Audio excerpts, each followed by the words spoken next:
Borba Filho, que é um autor que tem instigado, né, e alimentado há muitos anos. Eu tenho um envolvimento pessoal com a Emílio por conta de uma amizade familiar. Ele, na verdade, foi a primeira pessoa a visitar a maternidade.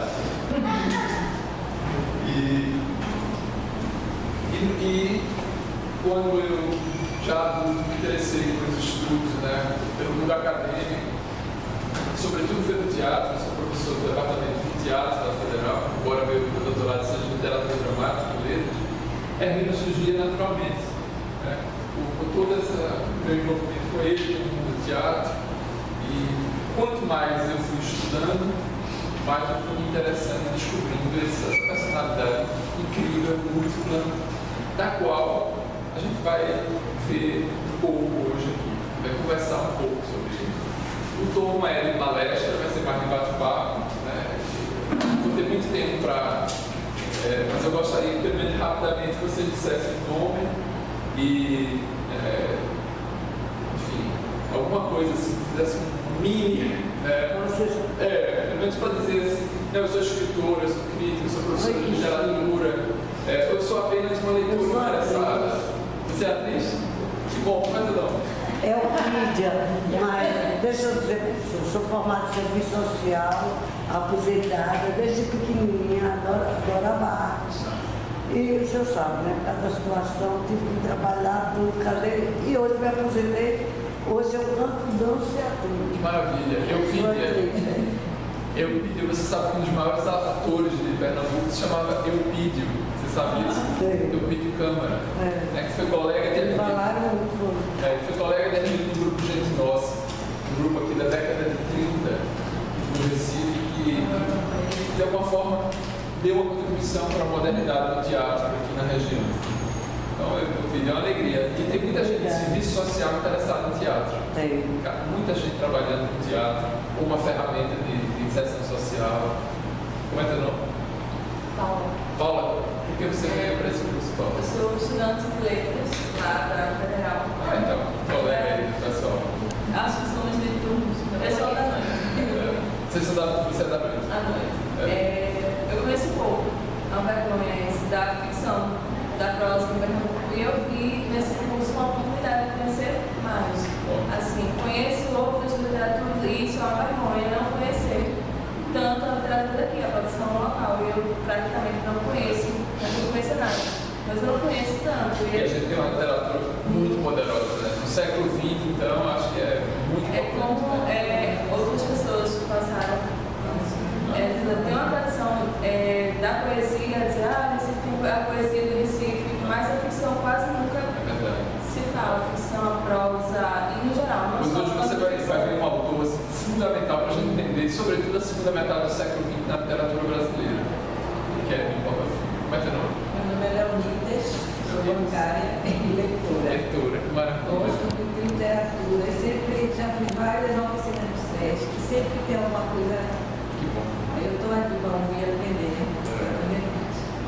Borges, o grande escritor, a gente dizia que se orgulhava muito mais dos livros que ele leu do que dos livros que ele escreveu. Ser leitor é primordial. E como é difícil ser leitor, né? Como é uma construção também, às vezes um projeto de vida, você ser um bom leitor. Como é teu nome? Tereza Nova. Gosto mais de escrever do que falar. Ela é poeta. Depois você escreve um bocadinho para mim daqui a Ela é pouco. poeta. Muito bem. A poesia dela. Se apresente, senhor. Meu nome é Dilma, eu sou estudante de letras da Universidade Federal e eu faço faculdade de literatura. E tenho uma oportunidade de ensino também pelo motivo dela, de conhecer mais a narrativa da nossa vez, na casa do meu avô, que participou também, pelo dramático e tal, e que eu gosto muito do sexo, que é mais. A Dilma já pagou muitas cadeiras comigo. Ela é de letra, mas ela tem um pé no teatro, né? Na literatura dramática. Apresente, senhorita. Meu nome é Júlia, eu sou estudante federal e vivo perseguição. Muito bem, Júlia. E você trouxe alguém com você, né? Eu sou Lucas, recém-formado em arte dramática lá em São Paulo. Vim morar aqui nesse Recife há pouco tempo. Já conheci a irmã de infância, que foi uma vez com Júlia, e ambas disseram que era conhecimento de Bola Filho, que era muito bom, conheci o professor Luiz Reis, que era muito bom. Seja bem-vindo ao Recife, ao Teatro Recifense, e é meu Bola Filho. Me sinto muito bem recebido. Ela foi enchendo o saco, sabe? Como assim? Você não Ele é uma figura central da modernidade do teatro brasileiro, você vai ver um pouco hoje isso. E ele morou grande parte da vida dele em São Paulo. Essa parte produtiva importante dos anos 50, ele viveu em São Paulo. E hoje a gente vai conversar um pouco sobre isso. Você fez ECA? Não, eu fiz bastante curso na ECA, bastante curso no Centro de Informação do SESC, mas eu me formei no Senac. No Senac? Ah, tá. E você? Meu nome é Nécia, eu estudo letras também na universidade. E como aula, eu estou vindo fazer um curso porque é interessante, né? Para conhecer mais essa literatura. Você vai gostar hoje. Meu nome é Jéssica, estudando também a Letras da Federal. E a justificativa não pode dar das meninas. A gente tem literatura pernambucana no programa? Existe uma ementa que era conduzida mais no Café Aberto. Café Aberto. Aí ela me deu uma cadeira na UBF, faz 3 anos, pago, com o Olival também, de literatura pernambucana. E a senhorita? Malu. E eu fiz exatamente a mesma coisa que a gente falava sobre isso. Também lá na Federal? Ah, que bom. Estamos em casa. Estamos vizinhos de corredor. Eu sou Eunice. Aí eu me aposentei, né? Aí fiquei procurando coisa para fazer. Aí recebi o e-mail do SESC, aí eu fiz, né? Achei muito interessante. Que bom, Eunice. Bem, hoje você vai conhecer aí um novo autor, talvez. Você que está com a vida aí. Eu descobri esse livro no instante, não tem nada marcado. É um livro raro, viu, né? É um livro raro. Tem vários amigos que disputam ele à tapa. A literatura pernambucana, toda a qualidade da Rodolfo, não dá para parar. Realmente tem que conhecer, são ignorantes da Bom, literatura. Eunice, seja bem-vinda ao Dia. Você? Meu nome é Fátima, eu fui aluna da Universidade Federal, não vou dizer a data não. Eu não tinha literatura pernambucana. Então eu lamento que a coisa continue. Mais ou menos também. A literatura brasileira, literatura portuguesa e não tem literatura pernambucana. A gente estuda Manuel Bandeira, então também. Eu não nem dizer, Mas a gente estuda os poetas, mas a prosa, que é algo Quase nada. é porque a gente tem professor, por mais que não fazer aí faz essa coisa. Não tem uma coisa específica direcionada à criação, à dança, mas deve do professor Louro da cena sempre mas ele sempre, por mais que seja uma cadeira de teoria da literatura, sempre está fazendo aquele nível, citando algumas obras, mas não tem uma cadeira direcionada para de literatura pernambucana. Pois bem. Olha, minha alegria é maior ainda porque minha tese sobre ele, poucas vezes na universidade eu tive a condição de dar uma aula sobre ele. Porque assim, a gente se especializa muito, mas eu termino ensinando um bocado de outras coisas. E sempre que eu vou para algum lugar falar dele, então me realizo também, eu posso compartilhar um pouco as coisas que têm tomado meus estudos há décadas, esses autores. Então vai ser muito legal, assim, produtivo, e eu acho revelador. Alguém já leu alguma coisa de Hermílio? Então vocês, uns vão se assustar, uns vão gostar, vão se surpreender, não vão gostar. Ele é um autor assim, que provoca reações fortes. Tem gente que vira hermiliano e começa a defendê-lo muito, tem gente que rejeita o jeito dele se colocar no mundo, no meio da palavra, da literatura. A gente vai tentar uma coisa impossível, que é em 2 horas apresentar algo de uma pessoa. Na verdade, em 2 horas a gente não apresenta nada de ninguém, né? Muito menos de um escritor com essa dimensão. E viveu pouco tempo cronologicamente, né? Ele não viveu nem 60 anos. Mas é uma profissão tão intensa e imensa e ousada que às vezes, tudo bem, seja bem-vindo, nos surpreende. Então vamos lá, vamos começar um passeio aqui sobre aquilo. E eu preparei algumas coisas aqui só para ir norteando a minha fala e vocês sintam-se à vontade para comentar. É um bate-papo, mais do que uma palestra, uma conferência. Eu resolvi, às vezes eu me aborreço que eu vou para alguns encontros como esse de literatura e se fala muito, mas não se mostra a literatura. Então eu vou intermediar minha fala com a literatura dele, a fala dele, né?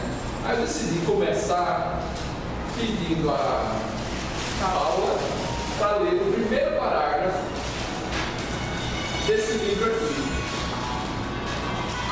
Teve até trilha sonora para eu peguei para causar um impacto. Esse livro, Margem da Lembrança, que acabou de ser reeditado, ele inicia um grande projeto literário de Emílio, que tomou, acho que 8 anos da vida dele, né? Que é uma tetralogia chamada Um Cavalheiro da Segunda Decadência. Vocês vão entender por que esse nome daqui a pouco. É uma tetralogia onde ele exerce uma das suas características primordiais, que é a ficção de cunho autobiográfico, falada na primeira pessoa. E ele abre o livro, Paula, lê pra gente, vamos ver a palavra dele, o jeito de escrever, o ritmo dele, o pulso, o universo por onde ele anda. Eu estou na balança. Todos os meus atos estão nos pratos da balança. De um lado, os demais. Muitos deles sou eu, metamorfoseado, irreconhecível, adulterado. Do outro, eu mesmo, integral, de carne, as pernas penduradas no vazio. E me jogo numa longa viagem de útero à morte, do útero à morte. De um negro para o outro, de um vermelho para um vermelho, de um branco para o mais branco. Desculpa, de um branco para um mais que branco, diáfano, transparente, etéreo como era antes, sempre informação. Em massa, um pastel. Este sou eu, tanto no passado, vida morta, como no presente, que se estende pelos dias e pelas noites, sem nada com futuro inexistente, apenas inventado pela imaginação, e com certeza, diferente do que espera, merda para o futuro. Teço neste papel um passado real, às vezes, e outras puramente imaginado, na esperança de que no fim Deus confunda o que eu vivi e o que eu inventei e me dê um saldo favorável para uma modesta pensão no purgatório. Esse é o início da tetralogia e é o início da nossa conversa aqui, para a gente tentar entender esse homem. A gente já pode traçar nesse primeiro parágrafo vários aspectos assim, recorrentes da marca desse autor, né? Tão rigoroso com a linguagem, tão dionisíaco com a linguagem, e esse se jogar na vida, né? Se jogar na literatura, de um escuro ao outro, do útero à morte, sem medo, sem rede de proteção. É uma marca de Emílio, né? E entregar completamente a vida. Caminhando aqui, Emílio amava verbo transitivo. Amava verbo transitivo. Emílio amava muita coisa. Ele amava a vida muito. Amava. Pedro, entra aí, Pedro. Então, essa imagem de Emílio amava como um verbo transitivo é muito potente.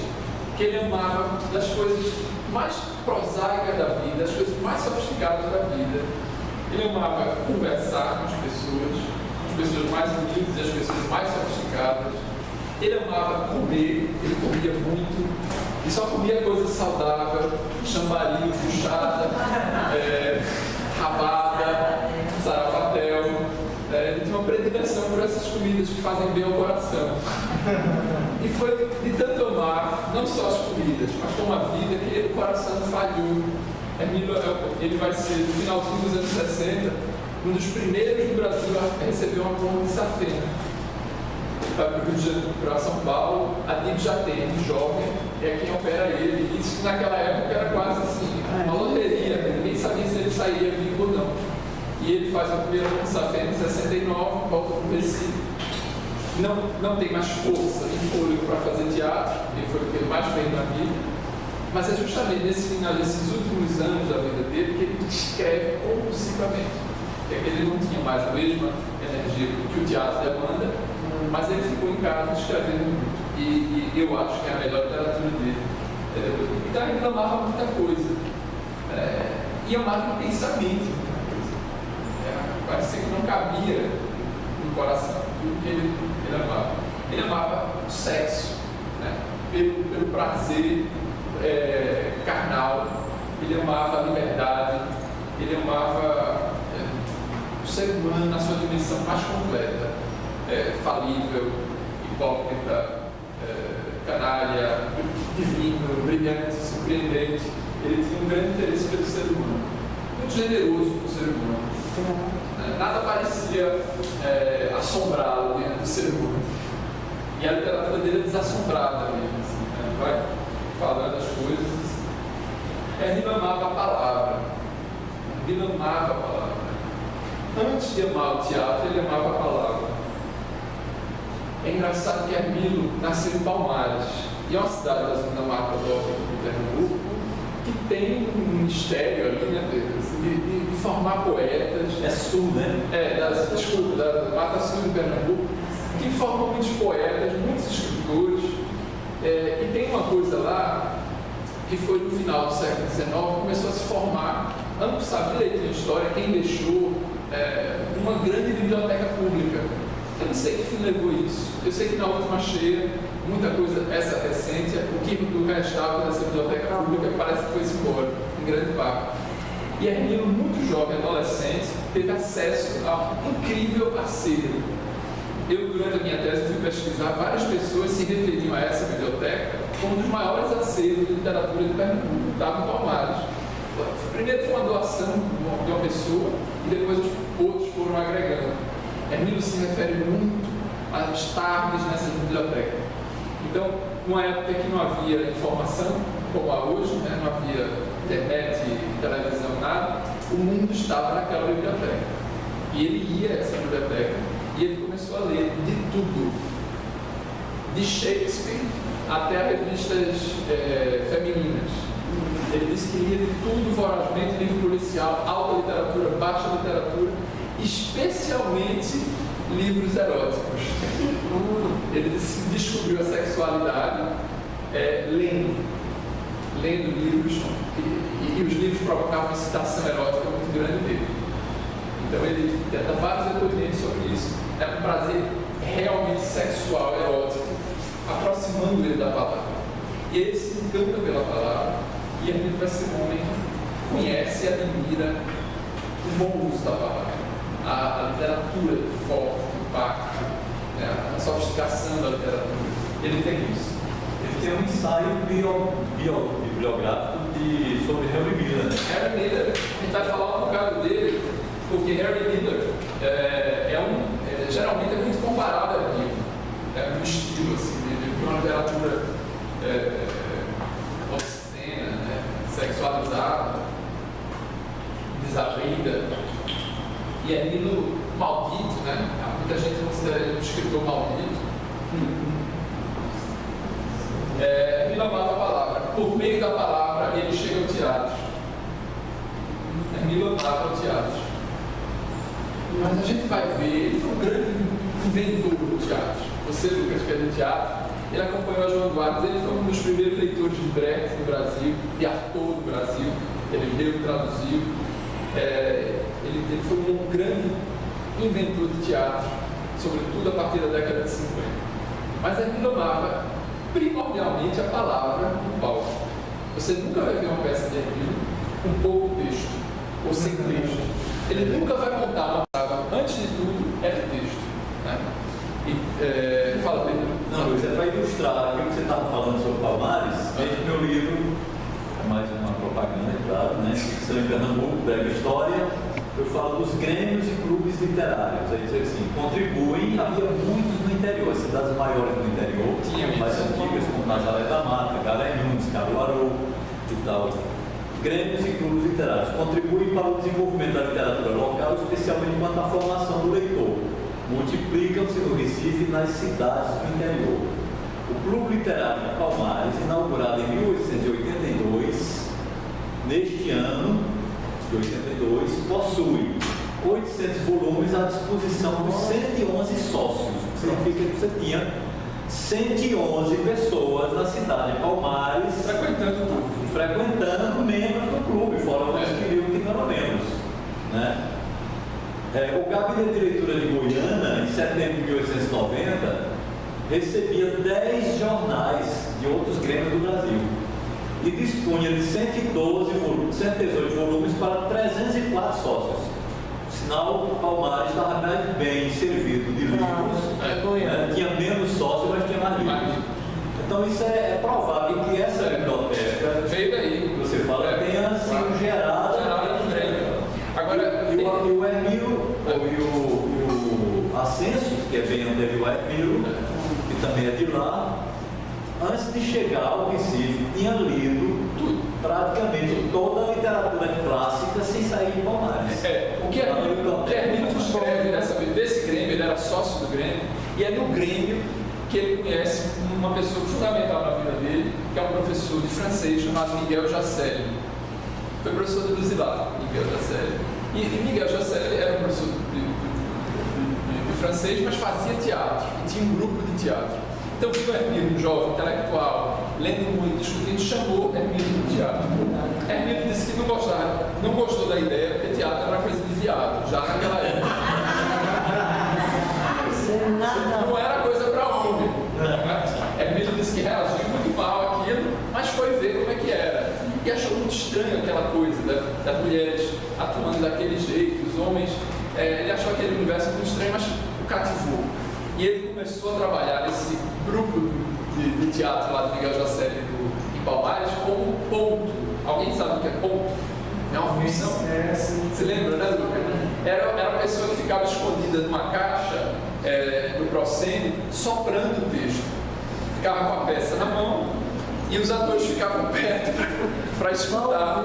Então Hermílio fez isso muito. Dentro desse grupo de teatro, ele começou a ter casos amorosos, vários, sucessivos e simultâneos. Então, ele descreve também o início da vida dele no teatro com muita sexualidade. Muito, ele jovem, adolescente, então ele teve vários envolvimentos afetivos no teatro. Até que um belo dia ele fala, isso é natural, um dos atores fala, está doente, e ele, como sabia a peça, ele veio fazer. E ele disse que foi uma experiência terrível, ele travou, não conseguia fazer nada, foi horrível a primeira vez no palco, mas quando terminou ele já queria fazer de novo. E ele se transforma num ator, logo em seguida ele começa a escrever peças, as primeiras peças, tentativas lá em Palmares, isso com 18 anos, 19 anos. Ele disse que eram peças horrorosas, mas que serviram para iniciá-lo nesse mundo. Como Palmares não tinha que estudar, ele veio para o Recife. E aí o Miguel Jacelli era amigo de um grande teatrólogo aqui em Pernambuco, que junto com o Plínio Câmara, que eu acabei de falar dele, seu xará, tinham fundado um grupo chamado Grupo Gente Nossa, que era um grupo profissional de aspiração moderna. Quando eu digo teatro de aspiração moderna, era um teatro que queria acabar com ponto, ensaiar, fazer os atores memorizar essas coisas, buscar uma interpretação mais realista. E aí ele vem trabalhar no ponto aqui. E é no Gente Nossa que aí ele entra para valer no teatro, porque ele vai encontrar no Gente Nossa, além de Euclides Câmara e Samuel Campeiro, gente como Valdemar de Oliveira, que é outro grande renovador do teatro aqui, né, que fundou o TAC, Barreto Júnior, que fazia um teatro de revista, de chanchada, então estava tudo junto aqui. Então Hermílio ama o teatro, mas Hermílio ama o teatro depois de amar a palavra, e ele nunca abrirá mão disso. Senador famoso, importante no Brasil inteiro, na década de 60, leitor de Arthur, de Brecht, atualíssimo, é muito impressionante como ele se atualizava, como importava muitos livros. Hermílio, sabe como ele trabalhava? Uma coisa que na época ninguém mais fazia. Ele ensaiava, vamos dizer que ele preparava uma peça durante 4 meses para estrear, ele passava 3 meses fazendo leitura de texto na mesa. Os atores não se levantavam. Quando os atores se levantavam, já estavam todos decorados. A interpretação resolvida, o gesto só vinha como uma consequência. Então, assim, isso mostra como esse homem amou a palavra. E ele via no teatro, sobretudo, um mecanismo para a literatura aparecer. Nesse ponto, ele é muito amigo, ele é muito semelhante ao grande amigo dele, que é o Osman Lins, que eu acho que vai ter Osman nesse curso. A gente já teve, né? Pronto. Osman, sobretudo a partir dos anos 60, tem uma convivência intensa com Hermilo e uma correspondência belíssima entre os dois que ainda está para ser estudada. Né? Porque ali eles discutem de tudo, do Brasil, da literatura, do mundo. Então, Osman também dizia, Osman amava a palavra muitíssimo, né? Mas ele se interessa pelo teatro, e ele vai dizer em várias ocasiões, eu me interesso pelo teatro porque é a literatura em assembleia. Quando é que eu vou conseguir atingir 200, 300 pessoas, né, num só momento? Isso é muito sedutor para o escritor. Mas vamos olhar, Hermilo amava o teatro e, sobretudo, Hermilo amava a palavra no teatro, como eu falei agora. O interesse dele pelo fenômeno teatral passava pela palavra. Essa história de expressão corporal, que na época dos anos 60 começa a chegar, isso para ele não fazia sentido. Ele queria mesmo, era o teatro da palavra.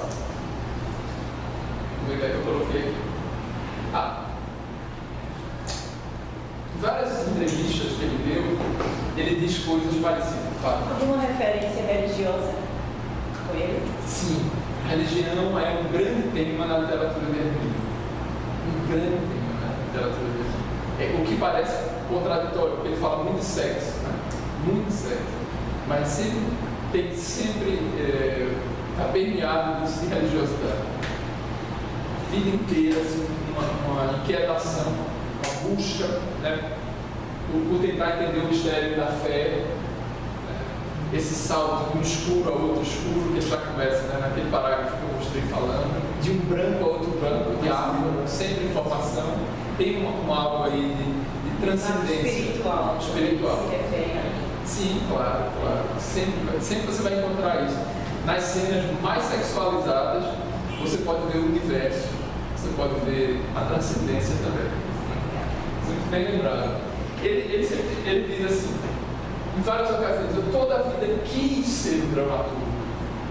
Ele lutou com a literatura dramática, ele quis ser um dramaturgo. Era um grande desejo de Hermilo ser um grande autor de teatro. Mas eu não era um dramaturgo. Eu descobri isso quando eu comecei a escrever romances, ele diz. Ele não era um dramaturgo, ele quer dizer, eu não nasci para a dramaturgia como nasceu Ariano Suassuna. E Ariano Suassuna nasceu como dramaturgo nas mãos de Hermilo. Hermilo vem para cá nos anos 30, e aí ele faz primeiro um curso tenta fazer um curso de medicina, passa, faz o primeiro período e larga, depois ele muda para engenharia química, começa a estudar e larga, e aí depois, como era na época, quem não gostava nem de medicina nem de engenharia, fazia direito. Né? Então todos os artistas, as pessoas que gostavam de humanidades, iam fazer direito. Então finalmente, Hermilo vai fazer direito. Quando ele entra na universidade, no começo dos anos 40, meados já dos anos 40, Ariano Suassuna era da turma dele de direito. Era uma turma bem fraquinha. Né? Eu pensei que ele era mais velho. Ele é 10 anos mais velho que Ariano. Mas eles entram juntos na universidade. Ele é 18. Ariano é mais 28. Na verdade, 9 anos mais velho. Se ele tivesse vivo, não. Ele estaria com quase 100 anos, né? Vai fazer 100 anos daqui a pouco. Daqui a 3 anos. Podia estar vivo. Mais chambarinho, cigarro, cachaça. Morreu muito jovem. 59 anos. E fumava muito, bebia muito, porres homéricos, noitadas, dormia, porque trabalhava o dia inteiro e virava à noite, escrevia, traduzia. Ele era um vivente compulsivo. Né? Então dormir era perda de tempo. Ele era muito intenso. Mas aí ele vem do Recife, ele entra na faculdade de Direito e ele encontra uma turma maravilhosa de Direito, que era Joel Pontes, Laurênio de Mello, grande poeta, Ariano, Gastão de Holanda, era um super grupo. E esse grupo estava ali fazendo direito, ninguém queria ser advogado. Queria ser poeta, romancista, dramaturgo, escritor. E eles tratam logo de iniciar um grupo de teatro, que é o Teatro Estudante do Pernambuco. Esse grupo é muito importante. Vai pregar teatro de grupo, teatro fora de Santa Isabel, teatro na comunidade, teatro... Todas essas coisas de hoje estão na moda do teatro. Eles faziam na década de 40.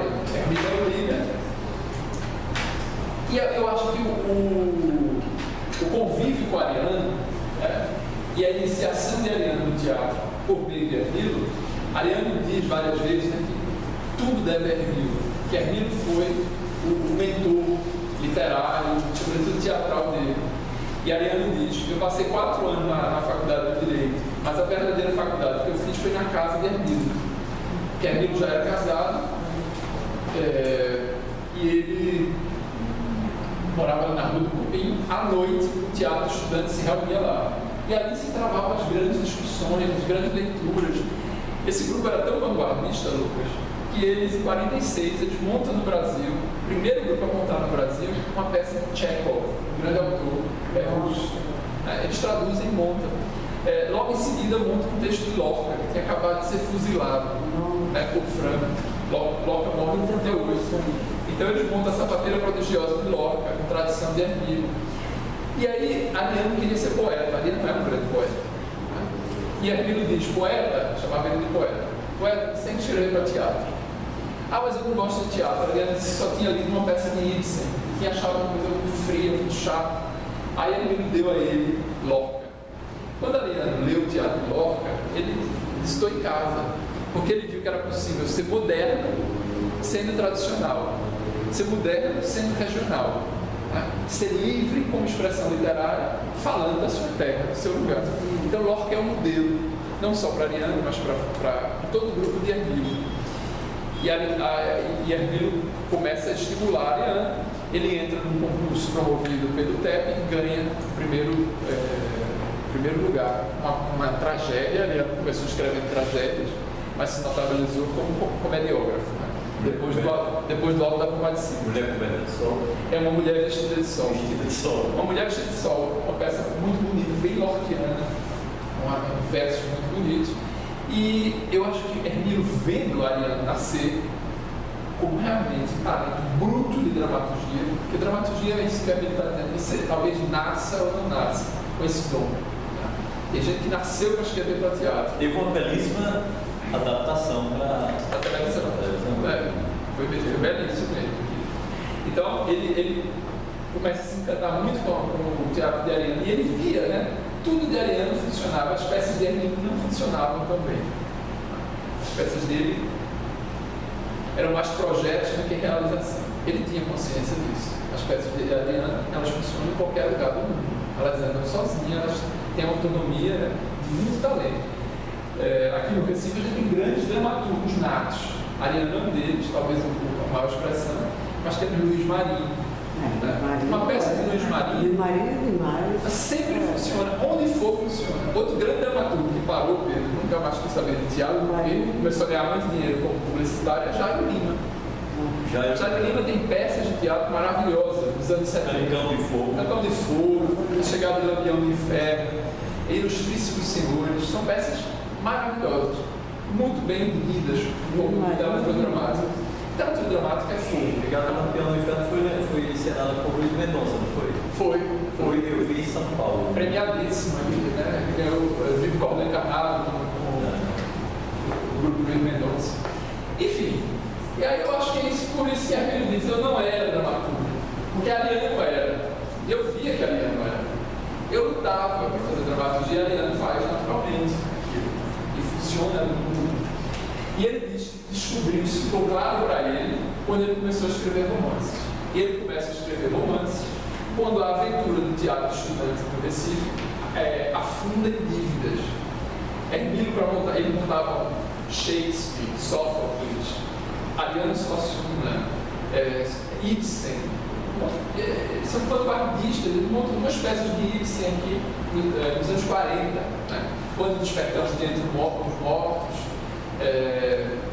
Otelo de Shakespeare, Édipo Rei, enfim, é só coisas impactantes. Mas aí ele entra em bancarrota, porque ele é homem, ele trabalhava numa seguradora, ele tinha um emprego medíocre, e ele sustentava a família e fazia teatro na raça, por amor. E aí ele não aguentava mais a situação, ele vai se embora para São Paulo para tentar a vida lá, em 52. Aí ele vai ser crítico de teatro, diretor de teatro, e vai trabalhar fazendo roteiro para cinema, televisão. Né? Ele vai trabalhar com o Alberto Cavalcanti, que é um cineasta mais famoso na Europa e no mundo todo.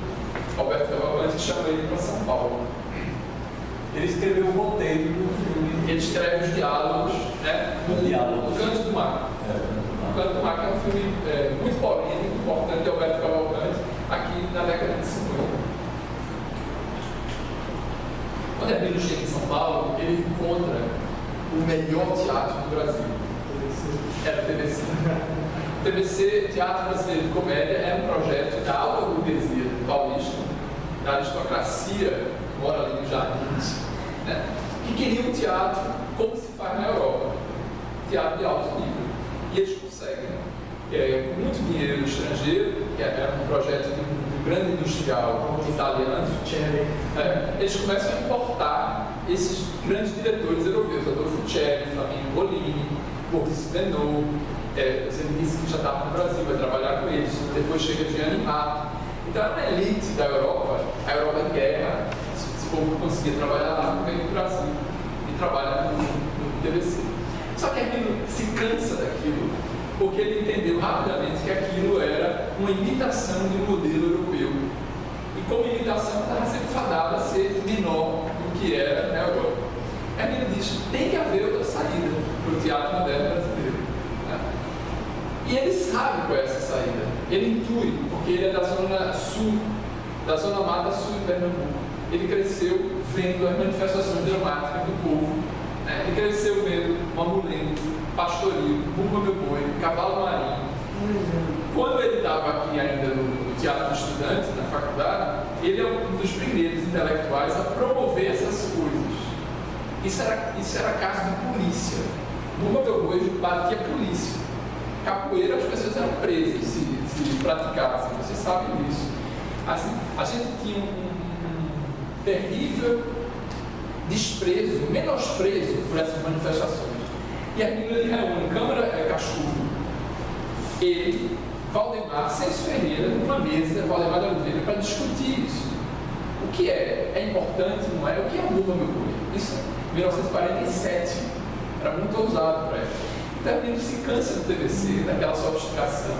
E olha que o TBC era um time, Cacilda Becker, Lídia Alice, Paulo Tranha, uma medida, Fernanda Montenegro, uma medida, Valdo Chagas, era só a Lilian Lemes, a elite, né, do teatro brasileiro. Mas aquilo já cansava. Quando ele volta ao Recife, em 58, a Universidade funda o curso de teatro aqui em 58, e ele é chamado para dar aula. Ele, a Leandro, o Valdemar. E ele já volta com a ideia, não, eu vou buscar nos folguedos um teatro brasileiro. Né? Vou renovar o teatro brasileiro por aí. Na verdade, eu era muito mais romancista do que dramaturgo. Ele diz isso 2 anos antes de morrer, olhando, passando a vida em revista. Né? Talvez tenha sido mesmo, como literato, talvez tenha sido como produto, né?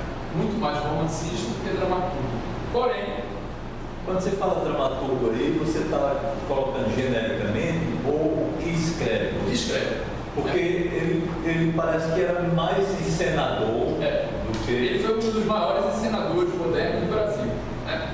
E só para situar vocês, no teatro a gente chama dramaturgo quem escreve textos para teatro. Então Luiz Marinho é um grande dramaturgo, Ariano é um grande dramaturgo.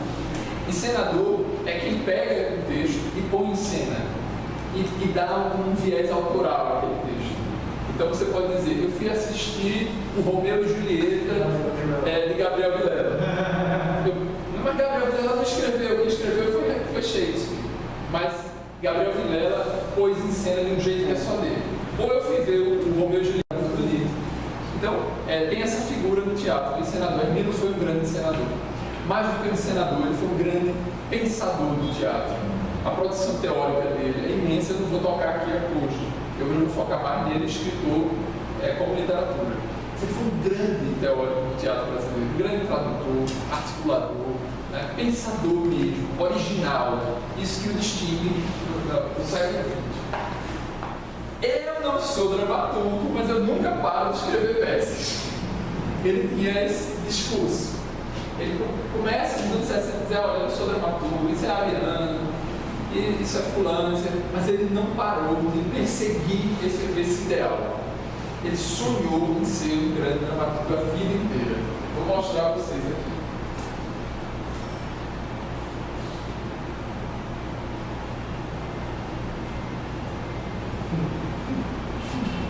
Essas são peças publicadas, né?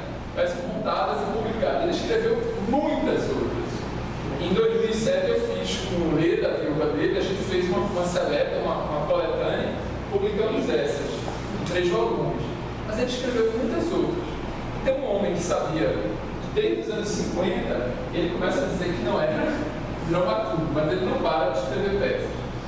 Eu vou fazer um passeio rápido por essas peças, para que vocês entendam como é esse projeto dele, literário, que aqui também se revela o pensador teatral, o pensador da cultura brasileira.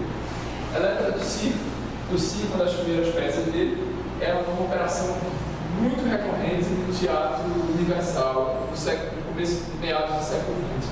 Tentava, quase como um neo-renascentismo, buscar o ideal da tragédia grega, algo de moderno. Então a gente vai encontrar isso em Sartre, em O'Neill, vários autores se ocuparam disso, de rever mitos gregos numa modernidade. Aqui ele está citando uma grande referência para ele, que é Eugênio O'Neill, o autor norte-americano, que tem uma peça que é Eletra Enlutada, né? E também é a mesma referência para Nelson Rodrigues. Nelson aqui já tinha estreado no Vestido de Noiva. Nelson é pernambucano, que foi muito cedo no Rio de Janeiro e é o maior dramaturgo do Brasil. Talvez o dramaturgo que criou um universo mais autoral, original e potente. Nelson é conhecido no mundo inteiro e Nelson já era aí também uma referência para Hermínio. Ele lê o Vestido de Noiva justamente no começo de 44. E aquilo é um impacto muito grande para ele. Havia no Vestido de Noiva um salto qualitativo em comparação à dramaturgia que a gente tinha no Brasil, muito, muito importante. E Hermínio começa a se inspirar também em Nelson. E Nelson, a primeira fase da vida de Nelson é isso, é rever mitos, né? Ele vai buscar mitos, assim, estão escritos no pensamento ocidental desde sempre. Então essa letra do circo é um jogo complexo de Electra dentro do circo interior do circo, né? E tem toda uma discussão também entre realidade e loucura. Eu gosto dessa peça, é uma tragédia. Ele no começo da vida, como ariano, escrevia tragédias. Eu vou dizer por quê. Porque nessa época, escrever comédia não era nada. E comédia era um gênero subalterno. Comédia era Barreto Júnior, era o teatro para ganhar dinheiro. Então quem queria fazer algo de qualidade tinha que escrever tragédia. E aí ele escreve imediatamente outra tragédia. Essa é muito lorquiana, a inspiração de Lorca é muito grande. Só que não é só Lorca, porque aí tem uma obsessão meio psicanalítica. Ele sempre tem esse mergulho profundo na psique humana, né? Tentar entender o homem. Então essa peça é uma tragédia de um homem que possui terras aqui na zona da mata e ele tem uma obsessão pela terra que ninguém pode cultivar a terra. Como ele diz, ninguém pode desvirginar a terra. Então ele se sente muito ofendido se alguém cavar a terra para qualquer fim, ou para enterrar uma pessoa, ou para... Essa é a problemática da peça. E toda a tragédia que se desencadeia dentro dessa família. O Vento do Mundo, mais uma vez, é uma releitura de Ajax, que é uma comédia, uma tragédia de Sófocles também, né, que fala sobre heroísmo e traição. O que é ser herói e o que é trair. Quem trai é heróico. Né? Então, aí ele coloca isso na modernidade. Esse O Vento do Mundo é uma peça em versos brancos, muito rigorosa como literatura, um esforço literário muito grande. E o primeiro diretor dessa peça é Zeminsky. Zeminsky é o diretor do Instituto 2, do 43. Zeminsky escreve um lindo ensaio sobre essa peça, ele fica muito tocado. Em 48 também, é uma fase bem produtiva para ele, né? Ele diz assim: eu estava escrevendo só para dar o exemplo para os jovens, mas eu sei que essa dramaturgia não tinha importância. Mentira, ele acreditava com importância. Alto da Lua do Padre é uma pequena peça, linda, eu gosto muito disso, super expressionista, né, que trabalha com o mito da mula do padre, da mulher que tem relações sexuais com o padre, portanto vira uma mula sem cabeça, ou uma besta, uma coisa. Né? Então ele pega essa história que ele ouviu de Palmares e ele transforma isso numa peça muito bonita. Ela tem uma coisa tão legal, tão inovadora, que o terceiro ato dela todo não tem palavras. São só didascálias. Didascálias são as indicações. Né? É uma coisa que, por exemplo, Samuel Beckett vai fazer nos anos 60, 70. Então, o terceiro ato inteiro são só ações. Um clima todo expressionista, assim, você não sabe se aquilo está acontecendo, se aquilo é sonho, se é pesadelo. É uma peça linda. Isso é bem vanguarda, principalmente tratando de Brasil, né? Assim, muito, cara. Muito vanguarda. Jamais eu ia falar de nada parecido sendo feito aqui. Na década de 40. Isso, olha. É tragédia. É uma tragédia. É uma tragédia. Aqui começa a aparecer também um lado da influência de Gilberto Freire. Por trás de todo esse movimento tem Gilberto Freire. Gilberto Freire é uma ubiquidade quase, né, nesse pensamento cultural da primeira metade do século XX. Então aqui tem essa aproximação da cor local, que já você vê muito aqui, que você incorporar o regional e dar a ele um ar universal, moderno. Ele pega um conto, uma história do Trancoso, a mula, e ele transforma isso numa peça que formalmente parece que ela foi escrita na Alemanha, pelo rigor, as luzes que ele usa, super expressionista. A forma como ele coloca isso. Esse terceiro ato é quando a mulata, que era amante do padre, já se transformou nesse monstro, e as beatas vêm estraçalhar. Né? As beatas vêm em transe para matar essa mulher. É uma coisa muito impactante que ele constrói. A Barca de Ouro, isso aqui ele diz que escreveu, é outra tragédia. Ele escreveu que ele teve um estresse, estava super cansado, e aí ele passou um mês em Itamaracá. Uma época que Itamaracá era um lugar muito distante, não tinha quase nada, era um vilarejo de pescador. E ele começou a ouvir as histórias dos pescadores. E uma das histórias era da mulher loura que aparecia no barco de ouro e que arrastava os homens e eles não voltavam. Então, quando os homens, os pescadores, morriam, diziam, né, que foi a barca de ouro. E aí ele transforma isso em uma tragédia dramaturgicamente bem rigorosa, assim, que é seguindo mesmo assim, o trágico, vai seguindo o trágico. Outro uso sofisticado assim, da lenda. E aí nessa fase ele já é um grande teórico, ele publica muito, ele tinha uma coluna no jornal que lutava pelo teatro pernambucano brasileiro, e ele achava que o teatro iria mudar pela dramaturgia, pela palavra, não pelo espetáculo. Aí em 52, já indo para São Paulo, muito desiludido com o fracasso financeiro do projeto, e político também, porque eles não conseguem espaço aqui na cidade, o Teatro do Estudante de Pernambuco. Ele escreve uma comédia muito sombria, que é o Paroquiano Inevitável. É a história de um velhinho que faz amizade com uma família de classe média, e todo dia seu Enéas vem almoçar com essa família. E a partir da chegada de seu Enéas, a família vai entrando em desgraça. O filho morre, perde um emprego, tudo de ruim vai acontecendo nessa família, doença. E aí a mulher começa a suspeitar que seu Enéas é a morte, que está chegando.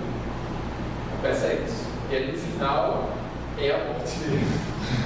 Se revela pra gente. Porque quando a miséria se estabelece, o Enéas diz: por que vocês não abrem uma agência funerária? Vocês vão ganhar dinheiro. E de fato a família começa a ganhar dinheiro, só que ela começa a enterrar seus próprios filhos. E aí tem um final também bem expressionista, quando ele se revela como a morte.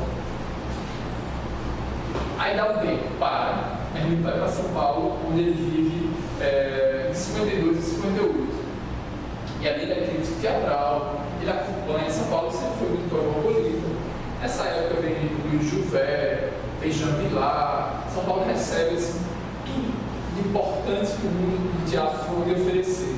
Hermílio recebe tudo isso, mas ele rejeita o TVC. Aquele teatro burguesado, realista, naturalista, querendo fazer muito apegado na verossimilhança, como se a cena fosse a vida. Ele rejeita isso tudo. E ele volta para o Recife. Logo que ele chega aqui em 58, ele trata de fundar um grupo. E ele vai fundar um grupo que é o Teatro Popular do Nordeste, TPN, cuja sede só vai aparecer em 66. A sede ficava aqui pertinho, aqui na Conda Boa Vista, 2 quarteirões para cá, ali depois da Rua das Ninfas, estava do outro lado da Conda Boa Vista, era Casarão adaptado. E ele começa a escrever, veja, até aqui só tem tragédia. Aqui tem uma comédia muito pesada, assim, sofrida. Você ri, mas você... Aí sim, em paralelo a esse negócio, um dos filhos está apaixonado por uma negra. Ele é muito preocupado com o preconceito. E a mãe rejeita a negra. Ele sempre trata de temas assim, de exclusão social, aqui a questão da terra. É uma peça que fala de reforma agrária, dessa luta pela terra, o direito da terra. Quem é a terra? Eu tenho terra e ninguém toca nela. Essa é a tragédia. Ele tem sempre um viés assim, político muito forte também.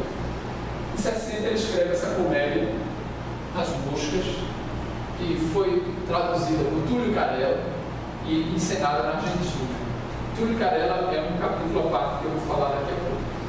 É um caso que tem que aparecer nesse curso de literatura americana. Eu já vou explicar por quê. Túlio Carella foi colega dele na escola de teatro, que era professor, um argentino, que veio ao Recife. E essa peça fala de corrupção. Numa cidade no interior, provavelmente em Pernambuco, começa a aparecer um enxame de moscas, então. E aí o prefeito tem a ideia de comprar mosca por quilo para acabar com as moscas. Só que logo a gente leitor da peça vai descobrir que o prefeito cria moscas. E ele vende essas moscas para ele, para a própria prefeitura que compra, né? Ele tem um criador de moscas. Então a peça fala de corrupção, é uma comédia explosiva, super atual, né? Super atual. E ele estava muito atento a isso, tudo esse tipo de coisa. É uma comédia que pega pesado na burguesia. Um ano depois, no mesmo ano, ele escreve uma peça que ele encena do Teatro Popular do Nordeste, que é o Cabo Fanfarrão, que para mim é um ponto fora da curva de Hermílio.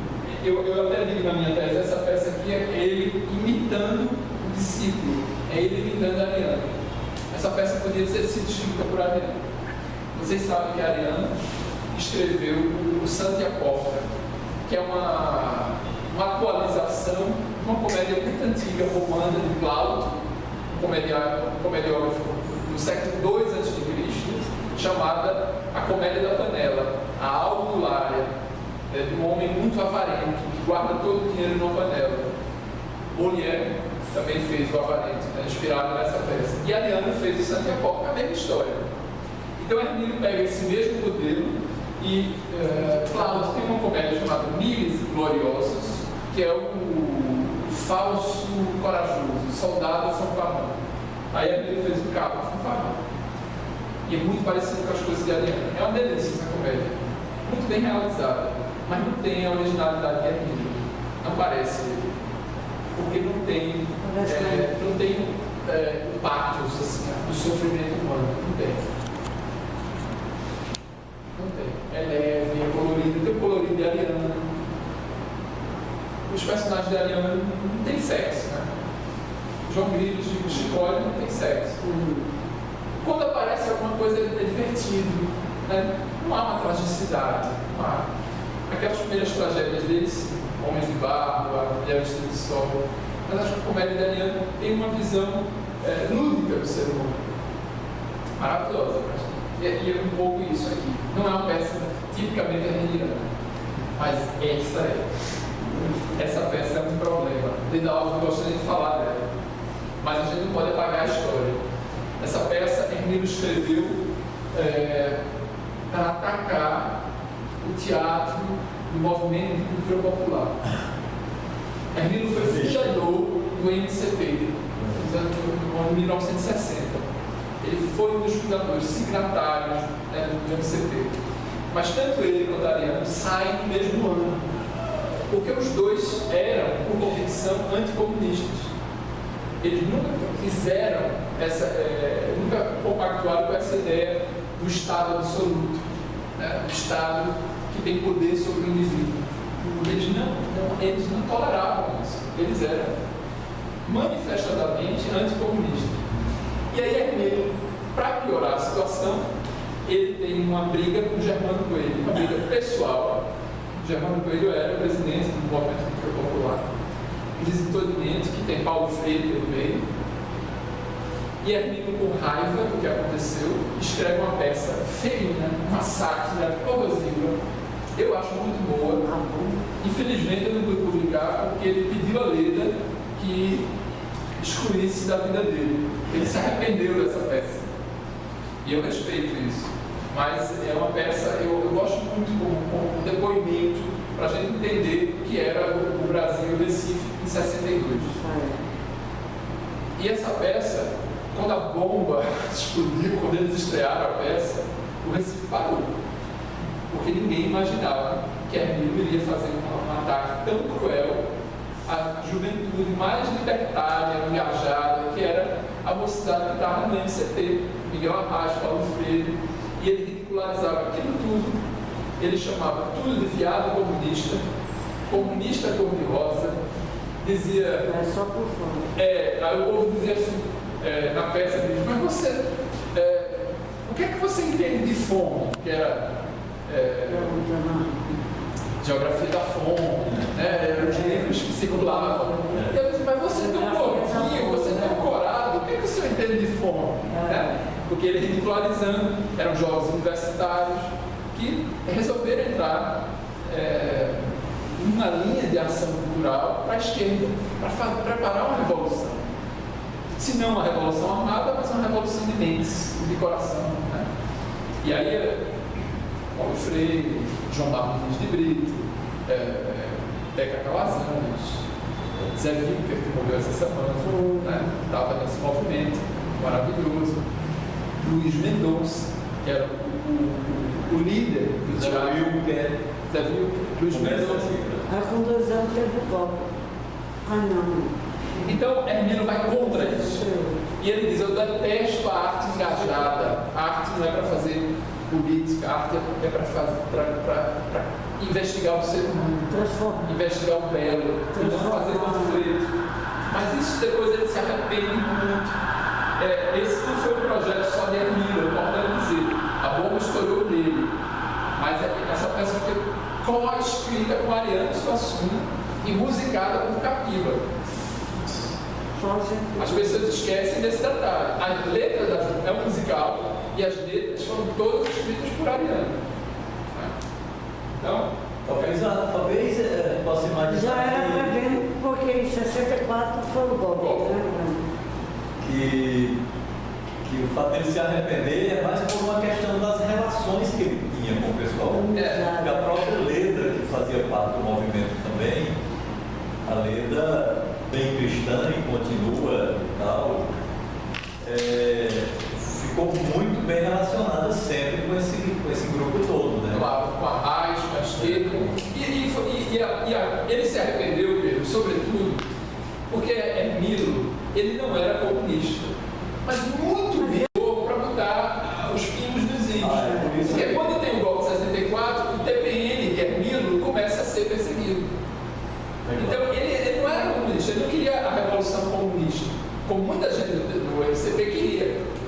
né? Aquela juventude acreditou numa revolução real, no Brasil como na China, no Brasil como Cuba.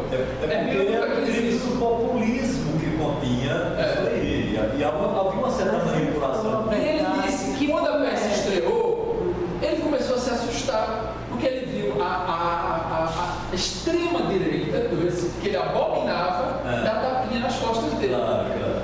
Então ele prestou um desserviço e ele se arrependeu muito disso. Sai por aí. Quando o MCP, no dia 1º de abril de 64, o MCP ficava no Cinto da Trindade e acordou com 2 tanques de guerra dentro.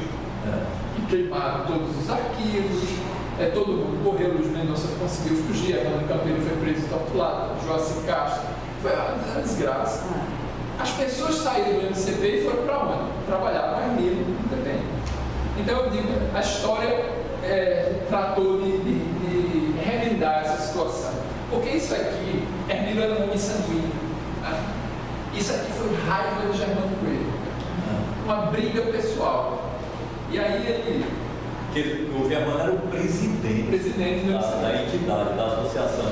Em 64, ele meio que se recuperar da Rua da Paz, ele escreve uma das peças mais importantes dele, até hoje muito usada formalmente, só foi montada uma vez. É uma peça quase impossível de montar, com 40 e tantos personagens, que é a Donzela Joana. O que é a Donzela Joana? Em 64, ela é a história da Inquisição no Recife. Ela é Branca Dias, ela é a Joana d'Arc. Ele pega esse mito da mulher transgressora, a Donzela Joana, que é inquirida até ela admitir que ela é o que ela não é. É mais ou menos o que Dias Gomes fez com o Santo Inquérito. Ele faz na Donzela Joana. Agora, o que é que tem aqui de especial? É na Donzela Joana que ele consegue colocar em cena o projeto dele, que ele vinha nutrindo desde da década de 40. O texto traz dentro de si o Bumba Meu Boi, o Cavalo Marinho, o Mamulengo. O Mamulengo já aparece aqui, o Cabo Fanfarrão. Mas aqui, então, ela está na cadeia, na prisão, então ela delira e entra no Bumba Meu Boi, entra um coro de brincantes pernambucanos, dançando. É uma peça linda, formalmente muito ousada. O Bom Samaritano de 65 é uma parábola que pega a ideia bíblica do Bom Samaritano, e a peça é um primor, uma peça curtinha de um ato que, veja só, em 65, uma pessoa, um homem é acusado de subversão numa cidade no interior, e o castigo dele é ficar preso num poste no meio da cidade. E o capitão lá, o coronel, diz: olha, ninguém pode dar a ele nem um copo de água, nem um prato de comida. Ele vai ficar aí no castigo, não sei até quando, até morrer. E aqui começa a incomodar muito a cidade, os burgueses e as pessoas, a dama de caridade, os religiosos, todo mundo fazendo o que não está vendo, que o homem está ali preso. Até que tem um rapaz chamado Emanuel, que vai lá e dá um copo d'água a ele. E aí, dá um copo d'água a ele e começa a inquérito. Quem deu o copo d'água a ele? E aí Emanuel diz, e no final ele morre, por conta disso e tal. Então é uma peça que está falando sobretudo de delação. Numa época que você tinha que delatar alguém. Por sinal, eu vou pedir a vocês uma parte, porque eu estou muito comovido disso. Um aluno meu, que é mestrando de História, conseguiu um depoimento, que agora o Lopes abriu, né? Eu peguei isso essa semana dele. O depoimento de meu pai. Meu pai não foi preso nem torturado, mas minha mãe, com 8 meses de gravidez, em setembro de 64, ficou ali na frente do quartel ali no 13 de maio, e meu pai foi inquirido pelo coronel Hélio de Acuna, um torturador de primeira categoria. E é muito impressionante. O que meu pai teve que responder muito. Seu pai foi do TPM? TPM. Meu pai era todo TPM, trabalhava com a Hermílio.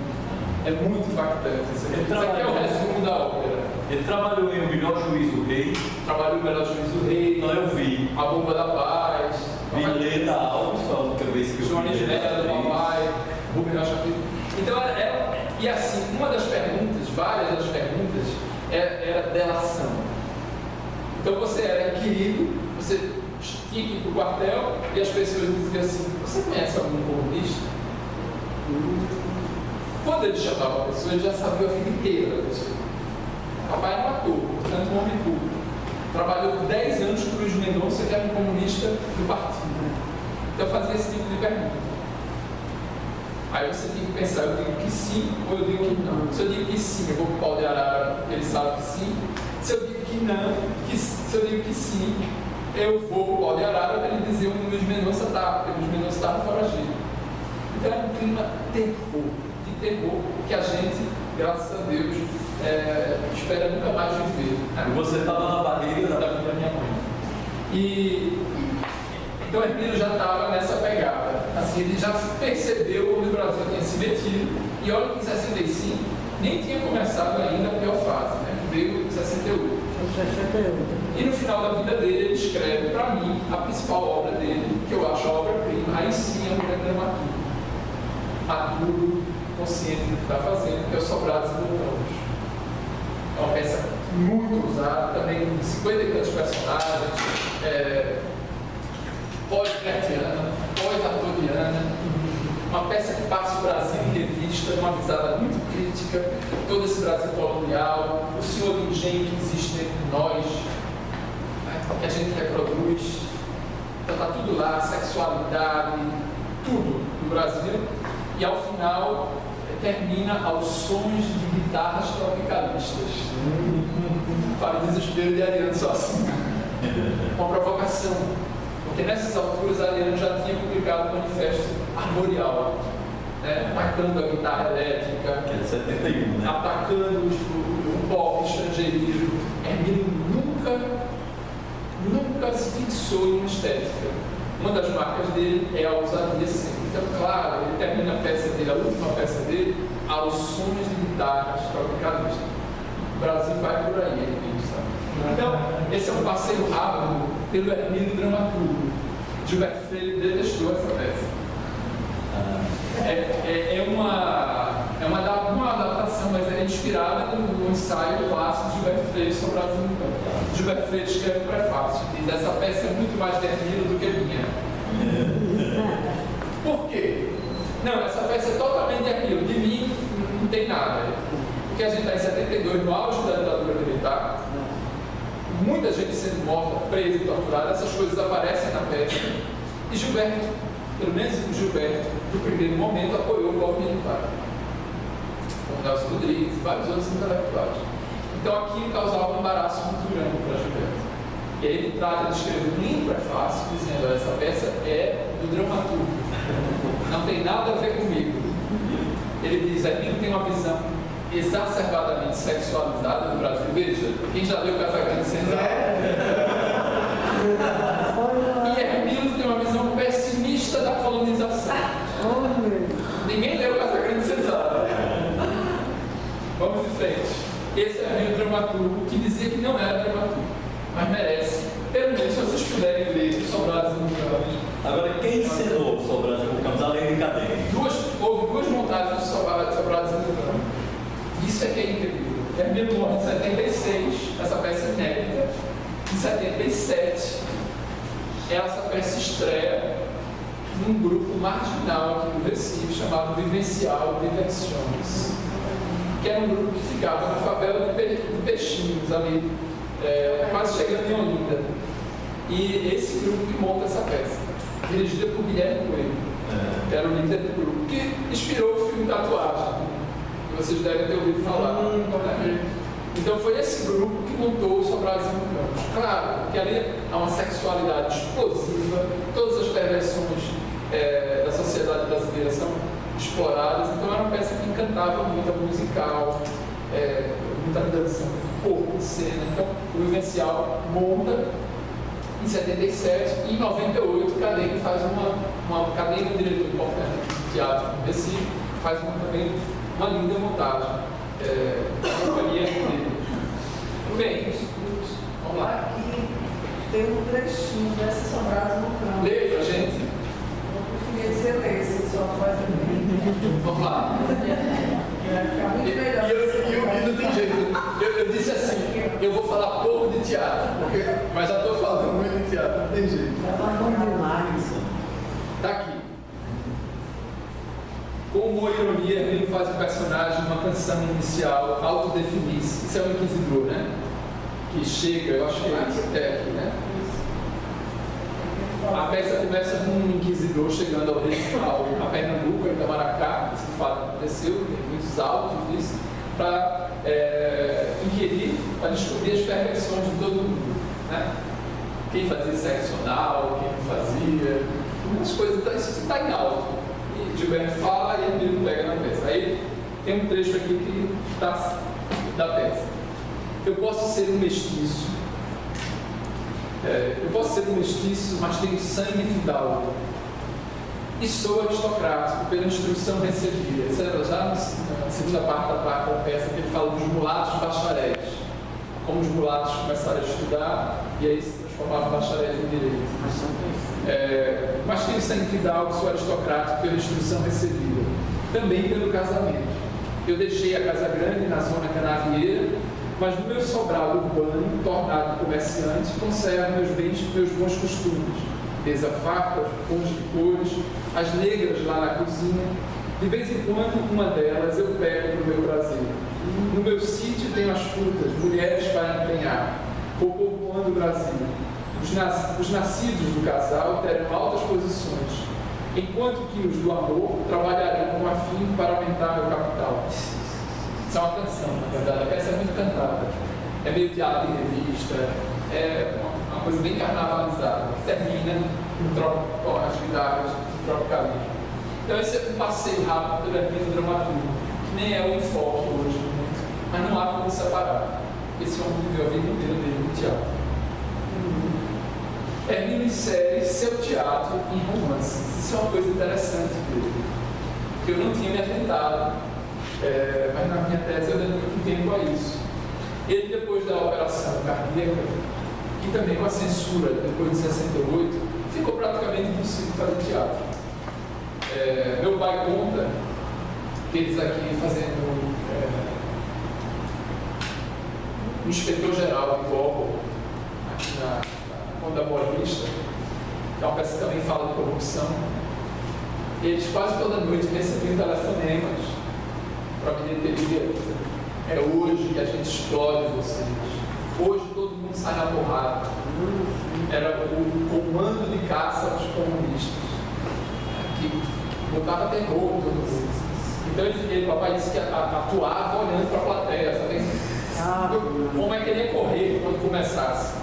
Porque em 68, vocês sabem que o elenco do Roda Viva em São Paulo ganhou de cena, né? Mário da Pena foi mordida, Marita Severo foi espancada. Então o comando de caça aos comunistas atacava os teatros. Então era esse o clima.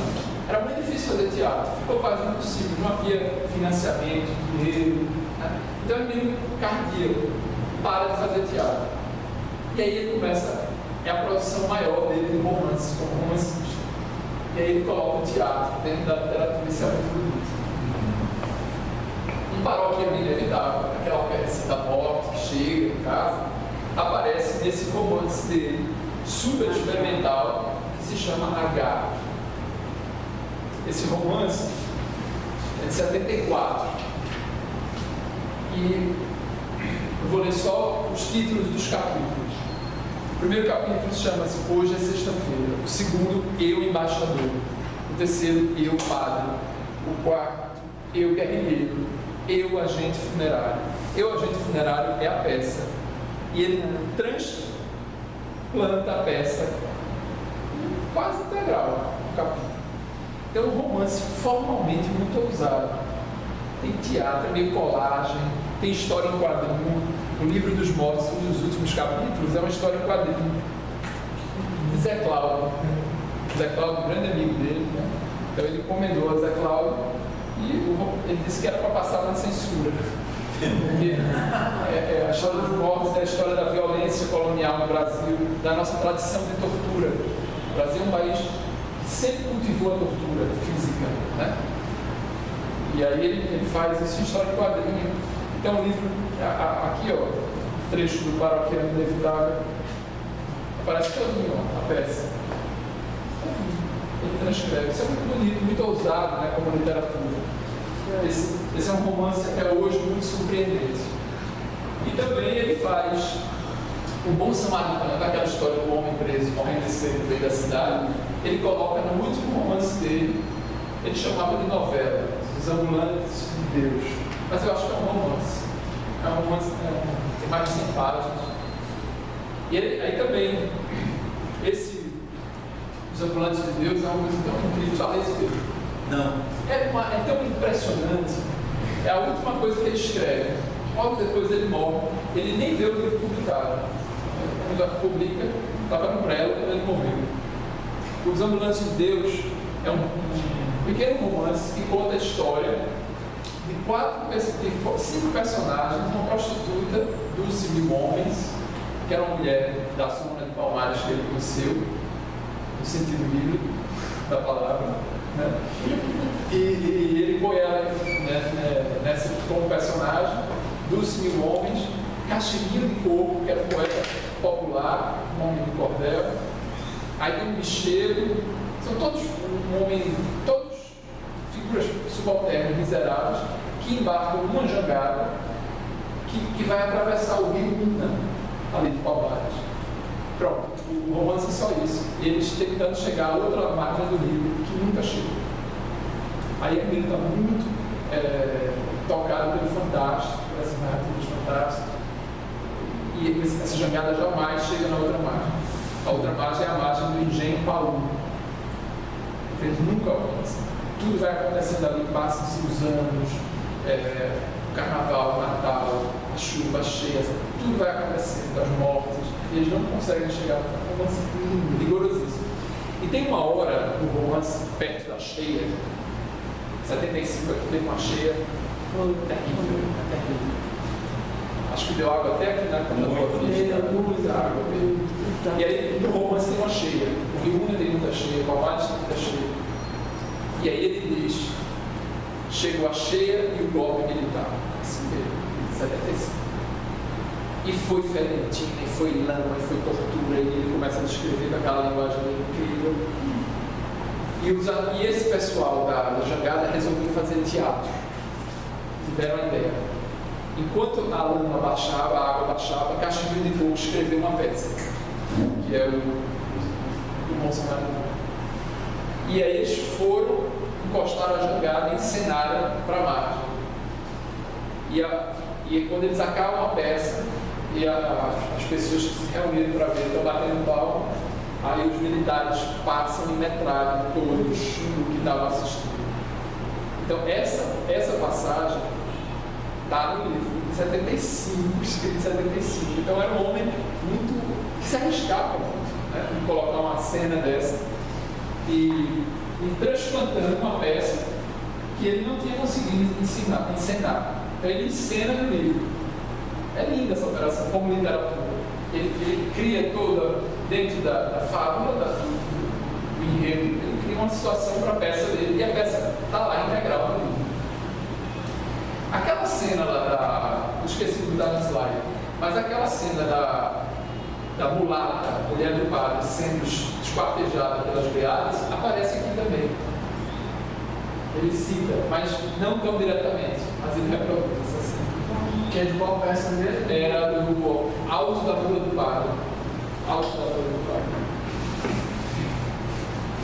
O teatro está presente na vida de Emílio. Desde Miguel Josselli, que foi um mestre dele, que iniciou ele ao teatro, ele tem uma relação muito intensa com esse professor dele, até o final da vida. Até o final da vida, o teatro da vida. O teatro está presente na literatura de Emílio. Não só nesses trechos, que ele põe a peça toda no romance, mas em vários outros romances. É a história de atriz, é a história de dramaturgo, o teatro está sempre comigo. Era o mundo dele. Até porque era um grande parte da literatura. Emílio, romancista, escreve sobre o personagem Emílio. Então essa tetralogia toda que a gente começou a nossa fala de hoje é um homem, um personagem chamado Emílio,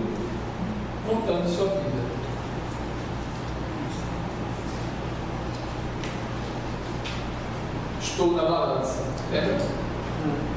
Todos os meus atos estão em um dos pratos da balança. De um lado, os demais, muitos deles sou eu.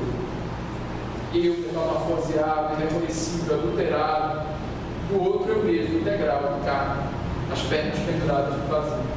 Então, ele está dizendo que ele vai falar dele. E ele vai misturar o que ele viveu com o que ele inventou, para ver se engana Deus. Então, ele saiu, a literatura dele aqui é explicitamente autobiográfica, como poesia, como construção poética, mas toda a literatura dele é muito fortemente autobiográfica. Então, Hermílio, romancista, escreve sobre Hermílio. E o personagem é Hermílio. Isso dá uma confusão danada, ele paga um preço danado por isso.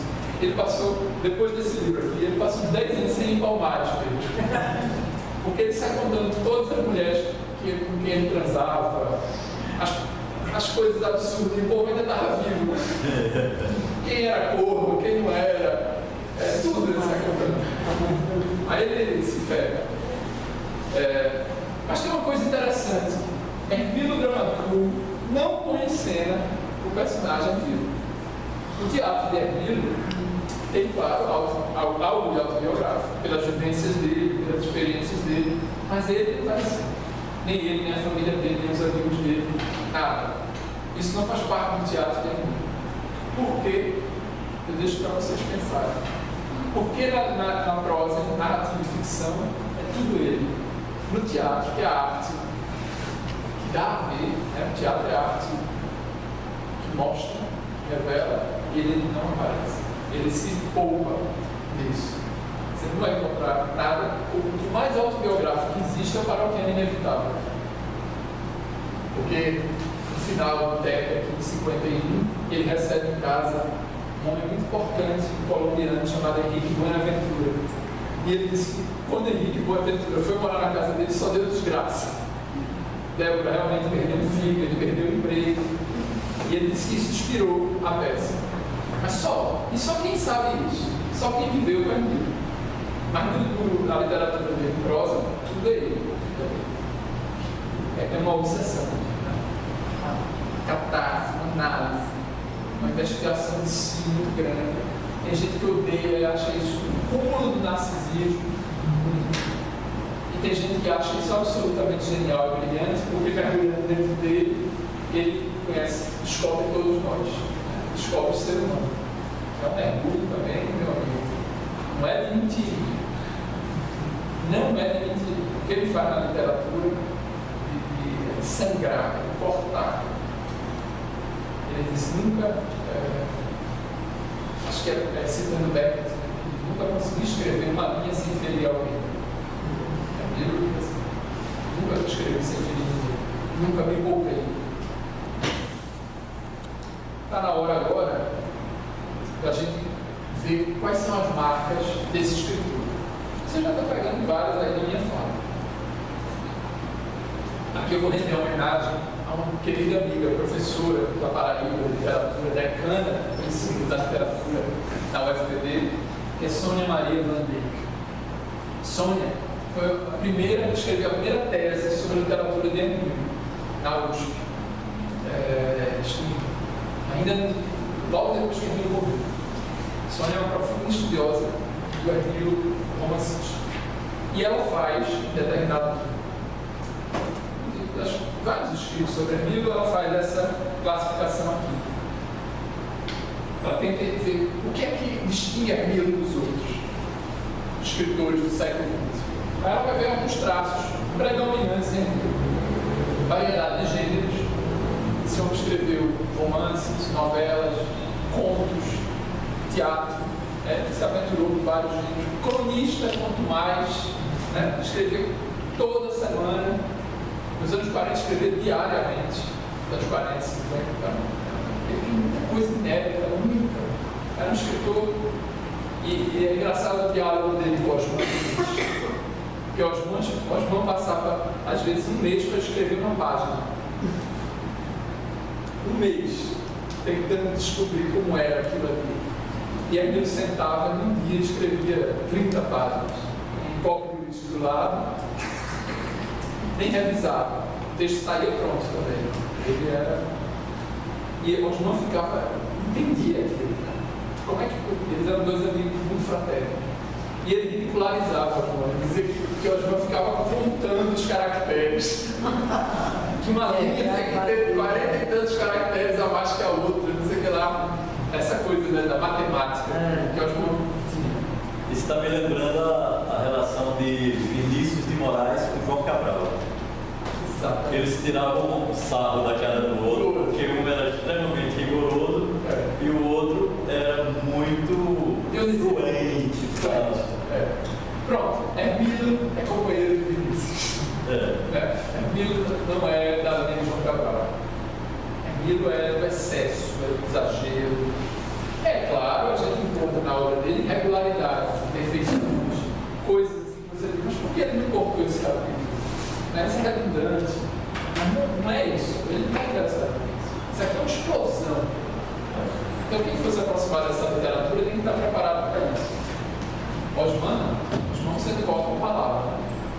Osman é aquela coisa que adora, é Apolinho, né? Busca da renovação. Hermílio nunca se fixou em fórmulas, em pequenos sucessos. Nunca. De uma peça para outra você encontra tudo diferente. Aí na outra faz tudo diferente. Esse é uma mágoa que ele de alguma forma tinha em relação a Ariana. Porque a Ariana encontra um modelo no final dos anos 60 e cria um manifesto armorial e a Ariana persevera naquilo até hoje. Tanto é que o teatro morreu em Ariana. Nos anos 70 o teatro acaba em Ariana. Porque não há risco mais. O teatro se transformou numa forma. O armorial, que eu adoro, coisas maravilhosas, mas o armorial é como se chegasse ao fim da história. O projeto de Ariana diz assim, não, chegamos aqui. E é essa a cultura brasileira que deve ser investigada. Ele se apavorou com isso. E ele se diz, eu sou contra o movimento armorial. E olha que a Ariana era o melhor amigo dele. A Ariana era amigo. Fraterna dele, é um grande companheiro dele, mas ele diz, eu não concordo com o armorial, porque o armorial foi o fim, e para Hermílio a arte nunca teve fim, era sempre uma busca, uma reinvenção. O Hermílio era completamente avesso a essa história de uma doutrina estética. Totalmente. Eu acho que o armorial é uma doutrina, é uma forma. E como tal, excludente. Ela exclui quem não reza na cartilha. Hermílio nunca rezou na cartilha. Pronto. Hermílio nunca rezou cartilha, ele nunca escreveu cartilha. A função dele era negar a si próprio. Era irrequieto. Né? Ariana é a coerência, Hermílio é a incoerência. E os dois eram amigos, isso é que é incrível. Incursões no universo mágico, sobretudo o mágico nordestino. Então ele vai, sobretudo nos anos 60, 70, ele está muito ligado ao fantástico, ao realismo mágico, mas não é o realismo mágico exatamente de Gabriel Garcia Marques. É do Uma Meu Boi, é do Cordel, é do Pavão Misterioso, é do Mundo Lento, que é tudo mágico. Tudo mágico. Orientação erótica dos personagens, sexo, para Hermílio é tão importante quanto Deus. E ele diz algumas vezes, né? Eu vejo Deus no sexo, no corpo. Né? Para ele é uma manifestação divina. Então tudo é sexo. Por isso ele ganha essa pecha de Hermília e de maldito. Porque ele não tem beijo. Ele não tem medo da sexualidade. Então, nem todo mundo que lê, daqui a pouco eu vou mostrar uns trechos aqui. Quem não gosta dessas coisas, sai da sala porque tem muita safadeza. Você vai lotar a sala.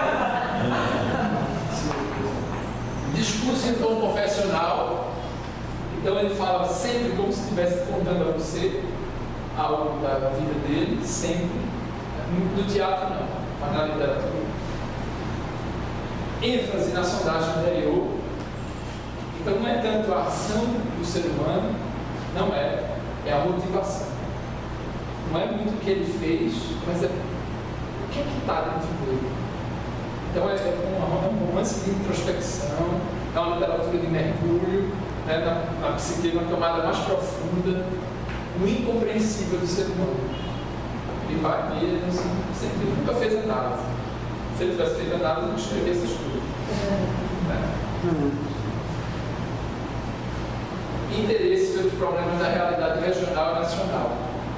Então, ao mesmo tempo que ele é do sexo, ele é de Deus, a religiosidade está misturada com esperma, com menstruo, tudo junto. Ele é político, ele é engajado, ele está sempre falando também das coisas urgentes, do aqui e agora. A valorização da cultura popular era quase uma profissão de fé. Isso ele passou a Ariano. Então, de olhar com beleza, não com bondade, não com caridade. Então, Hermínio ia assistir o capitão Antônio Pereira na Mostardinha, o boi misterioso. Ele ia lá para aprender. Ele chamava, aliás, Antônio Pereira na época não era nem capitão, né? Era, como é que chamavam ele? Seu Antônio Mourou.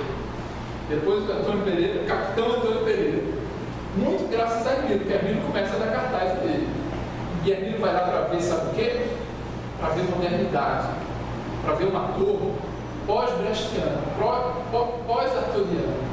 Um ator que era político, que era antirrealista, que entrava e saía do transe, que era anti-ilusionista, que tinha um corpo cênico incrível, potente, vibrante, criativo, em relação com a plateia. Hermínio pira naquilo. Ele diz, por que eu estou lendo Stanislavski, Brecht? À toa eu tenho isso aqui. E é verdade, eu lembro, eu tive um choque muito grande, por exemplo. Eu morei aqui no interior e tal, vi algumas coisas, morei 5 anos no interior quando eu era mais novo. Aí, quando eu saio do teatro, eles buscam justamente esse corpo, né, esse tipo de coisa.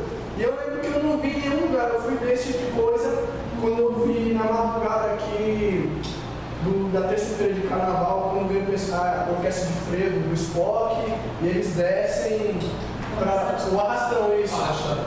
Que eu vi aqueles dançarinos de frevo, e eu fiquei assim, esse corpo talvez, que a gente precisa, sabe? Que o cara tava longe, você sentia a energia e a plasticidade do corpo. Pois, Lucas, ele pira nisso. Mas como não pirar? E ele vai buscar isso. Então, por exemplo, hoje, você vai em São Paulo, lá no Encanto, tem oficina de cavalo marinho. E é caro. O ano passado eu estava em Portugal, dando uma conferência, que estava falando de Hermínio, e aí as portuguesas, estudantes de teatro, dizendo assim, mas ele, 48, já falava de cavalo marinho, porque elas tinham feito uma oficina de cavalo marinho em Portugal. Como trabalho físico para o ator, né, como relação com o espaço, com a plateia, isso tudo era vanguarda absoluta. E ele leva isso para a literatura dele. Agora, ele não é sustentado negro. Quando eu digo isso, ele não se fixou num olhar pitoresco. Daqui a pouco eu vou falar de alguns romances. Os romances são na zona da mata. E você sente que está na zona da mata. Mas os romances são um mergulho no abismo da psique humana. Não fica no floreio, na cana de açúcar, no calor, no melaço. Não, no bom meu boi, que isso facilmente vira folclore. Ele odiava folclore. Ele odiava folclore. Ele nunca quis conversa com folclore. Ele queria olhar o bom meu boi como expressão artística. Uma mulher como expressão artística ousadíssima, rigorosa, anti-ilusionista, pós-dramática. A multiplicidade de níveis de linguagem. Então você encontra no mesmo romance, na mesma página, uma citação super sofisticada, citando Shakespeare, e aqui uma frase bem chula, dita por um carcereiro da delegacia mais podre de Palmares. Ele sai misturando isso tudo. E ele via beleza nas duas coisas. Aproveitamento de textos pré-existentes. Isso é uma coisa bem pós-moderna na literatura. Então você jura que ele pega uma peça dos anos 50 e põe um romance dos anos 70. Ele pega uma peça dos anos 60 e põe um romance dos anos 70. E ele também pega seus próprios romances e cita nos outros romances. Ele vai fazendo essas costuras, essas colagens, muito, que é uma coisa bem pós-moderna. Muito bem. Eu acrescentaria aqui, que Sônia Van Dijk não colocou, eu acrescentaria o que nossa amiga Lívia chamou a religiosidade, a transcendência. Esse livro aqui, que ele já começa falando de Deus, dizendo que é enganar Deus e tal, é um livro de ascese. É um livro que ele sai de um estado para outro. Ao final do livro, passando em revista toda a vida dele, ele diz: eu estou em busca da santidade. Em busca da santidade. E ele se mostra, é um livro muito corajoso, ele mostra tudo de podre que há nele, de transgressão que há nele. Por exemplo, nesse livro aqui ele confessa que roubou. Ele roubou. Foi ladrão. Muita coragem. Ele disse, ele roubava, ele fraudava, ele trabalhava para a seguradora, ele fraudava para ganhar dinheiro. Então, assim, é para valer, não é de mentira. Porque hoje em dia, sobretudo no teatro, tem muito biodrama, né? A pessoa chega e fala, conta a sua vida, é tudo mentira. Só conta o que quer contar, né? O que não dói tanto. E aqui não, é para valer. Então, eu acrescentaria isso, assim, o mistério da transcendência mística. Nos anos 60, tem um detalhe importante: Hermínia de família protestante. Em Palmares, família protestante. Na verdade, ele não é família protestante, deixa eu situar melhor. O pai dele era católico, a mãe tinha simpatia pelo protestante, frequentava a igreja protestante, mas nunca se assumiu como protestante. Até porque no começo do século XX isso era muito difícil. O protestante era uma minoria muito escanteada. E ele se casa com uma viúva que já tinha um filho, que é um grande amor da vida dele durante 20 anos, que é Débora, que era protestante. Então ela levou Hermílio para a igreja. Imagina, Hermílio, tudo isso que eu estou falando, né? Mas ele ficou meio protestante por conta de Débora. Nos anos 60, ele começa uma paixão por uma aluna dele, que é Leda Alves, atual secretária de Cultura de Recife. E é uma paixão muito torre, e ele começa a viver juntos. De início, ele não larga a mulher, Débora, é um momento muito tumultuado da vida dele, ele ainda era muito ligado à mulher. Depois ele realmente vai viver com Leda, e Leda era da juventude católica, né, universitária, a JUC. Leda é uma católica até hoje, e ela leva ele ao catolicismo, e ele faz a primeira comunhão, aos 50 e tantos anos. Ele faz a primeira comunhão, ele se confessa com o padre Marcelo Cavaleiro, que era um grande amigo dele, e ele se converte ao catolicismo. A mesma coisa que tinha acontecido com Ariano Suassuna na década de 50. Ariano, sim, de família protestante, de pai e mãe, mas se casou com a católica, Zélia, e Ariano se converte. E vira, o pior é o convertido, né? Dizem que o pior crente é o convertido. Ariano vira um católico, assim, aí faz o alto da compadecida, bem católico. Não, né? isso Ariano é paraibano. É paraibano. Em homenagem a Nossa Senhora, Ariano vira um católico. Hermílio foi também dos anos 60. Muito bem. É um poço de contradições aqui, vocês estão vendo, né? Todos os paradoxos dele. Está na hora de eu mostrar para vocês mais um pouquinho do texto de Hermílio. Eu vou ler uma passagem também da Margem da Lembrança, que eu acho muito bonita e diz já um pouco desse universo de Hermílio. Antes de eu ler, eu vou dizer como é essa cena. É o Hermílio jovem, adolescente, ele começa a tentar arranjar emprego. O pai dele era um senhor de engenho falido, um senhor da primeira decadência, o pai dele, que se chamava Hermílio. Foi quando as usinas chegaram, o engenho fogo novo, aquela desgraça, a família dele ficou pobre de repente. Mas tinha um casarão muito pobre. E Hermílio é um cavaleiro da segunda decadência, já da pior pobreza, né? E ele começa a tentar arranjar emprego. Eles trocam muitas cartas. Eles ficam amigos depois do exílio de Túlio. Depois que Túlio é mandado embora do Brasil. Em 73 eu visitei Túlio, lá de Buenos Aires. Como é que ele estava? Bem doente, sozinho, um cachorro, era a companhia dele. Abandonado, né? Bastante abandonado. E ele chegou a ser, antes de vir ao Recife, um escritor cultuado em Buenos Aires. Mas ele caiu em desgraça, que aí também deu um golpe militar em Buenos Aires. E isso tudo que aconteceu no Brasil, claro, que repercutiu lá. O livro foi publicado, né, um dia, não em Buenos Aires. Eu não sabia nada sobre ele. Eu estava para ir e um amigo daqui dizendo que era amigo dele, conhecia e me deu o endereço dele. Fosse bater lá. Hã? Aí tu bateste lá. Fui lá, bati lá. Conversamos, mas ele assim, bastante doente, muito trêmulo, tá entendendo? Ele morre logo depois. Foi, morreu logo depois. Acho que ele morre em 75. Por aí. Tudo bem. Aí depois da feita essa catarse autobiográfica, que é a tetralogia, o que é que vem depois? H e Nilo. Eu, funerário, eu, embaixador, ele segue, né, falando de si e do mundo. Né? Esse livro é muito mais ousado, né? Formalmente é quase inclassificável. Tinha gente que na época dizia, isso não é um romance, isso é um amontoado de coisa. Foi um livro amado e odiado ao mesmo tempo. E por último, ele escreve Os Ambulantes de Deus, essa viagem interminável de uma margem a outra do Rio, que eu já me referi.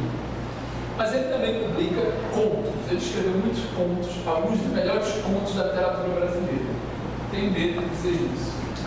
Tem 3 coletâneas de contos, você só encontra também sebo, essas não receberam novas publicações.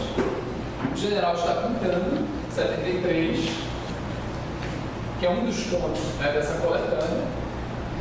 É um conto bem ousado, uma cidade interior que é toda interditada porque o general está pintando uma tela.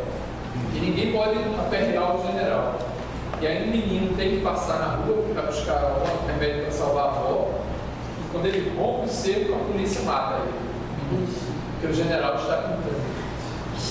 Veja, 73. Essas coisas passavam pela censura. A censura era estúpida, né? Ela errava o alvo. 7 Dias a Cavalo, também o conto, é uma coletânea, mas um conto maior é esse, que dá o título ao livro. É um conto muito bonito, de uma história de um fiscal do posto que vai investigar as terras do latifundiário. Esse homem tinha tanta terra que ele dividiu em 7 lotes, um para cada filho. Cada filho tem uma deficiência, uma aberração física. Um é manco, o outro é zarudo, o outro é corcunda, o outro não tem pelo. São seres estranhos assim. E cada um tem um pecado capital. São 7 pecados capitais. E esse fiscal fica 7 dias a cavalo percorrendo essas terras. As Meninas do Sobrado é o mais realismo fantástico que tem. É a história mais assim. Não gosto tanto, aí parece que o Gabriel Garcia Marques. Muito parecido. Então, são várias mulheres jovens que se casam, acho que são 8, todos se casam com homens. Então, uma fazia luta de galo. Aí, cada um fazia uma pequena contravenção, os maridos. Um era bicheiro, não sei o quê. E aí eles morrem, e a mulher que era casada com um homem da luta de galo se apaixona por um galo. E aí elas todas ficam grávidas e dela nasce um galo. É uma coisa assim, bem realmente fantástica. Mas ninguém acha estranho isso, que ela pariu um galo. Né? É bem. Eu não gosto tanto. O que eu gosto mais é o General Está Pintando. Mas alguns desses contos são realmente brilhantes. Eu, na minha tese, eu digo que esses contos, de alguma forma, eram o teatro, apontam para o teatro que Nilo não escreveu. Era o teatro que ele queria fazer nos anos 70 e 80. Aqui no Recife tem um diretor chamado Carlos Carvalho, que tem encenado esses contos. Já encenou, acho que 2 ou 3. Muito bacana o que ele faz. Assim, teatro narrativo. O Palhaço Jurema. Fez o Palhaço Jurema, que é a história do palhaço que estupra uma criança. Fez o Peixe Muturana, que é a história verídica de um homem que foi pescar no açude de um coronel E aí o coronel disse, você foi pescar, seu cavalo safado, aqui é proibido pescar, seu castigo vai ser, vou pendurar um peixe no seu pescoço. E se você tirar o peixe, você morre. E ele anda com aquele peixe podre, carregando. Então, muito bem. Eu vou terminar a minha fala hoje lendo o último parágrafo do último livro da tetralogia, para a gente encerrar. No final, o personagem Hermílio está preso pela ditadura. Hermílio não foi preso pela ditadura, mas aqui ele se colocou como preso e ele está sendo muito torturado. Essa última etapa da tortura que deixou ele sem água durante 3 dias. Ele começa a descrever o horror que é, a sequidão, o sofrimento que é. Davam a ele coisa de comer, mas não davam água. E aquilo vai aumentando nele, ele tenta, implora por água, aí chega o carrasco, pega a água, joga no chão, para ele lamber. Coisa assim, muito assustadora. E ele estava preso, tinha uma janelinha, e aí no 3º dia começa a chover. Começa a chover. Espera-se, começa a chover. Ele põe a mão para fora, começa a beber água, e ele diz, farto, bebeu muita água, preso, lavei o rosto. A chuva era pesada, o céu continuava escuro, não haveria de passar nunca mais. Durou horas, eu tinha minha provisão para mais algum tempo. Finalmente, foi se tornando cada vez mais fina. Abriu-se um rombo azul no céu, houve um raio do sol, a sentinela saiu de sua casinhola. Dei alguns passos na cela, pensei em dormir, estava leve como o ar sorrindo. De onde estava? Olhei pela janela e vi uma coisa insólita naqueles tempos. Deus, na campina, pastando tranquilamente. Termina a tetralogia dele assim. Então, é isso, gente. Eu espero ter apresentado um pouco esse homem.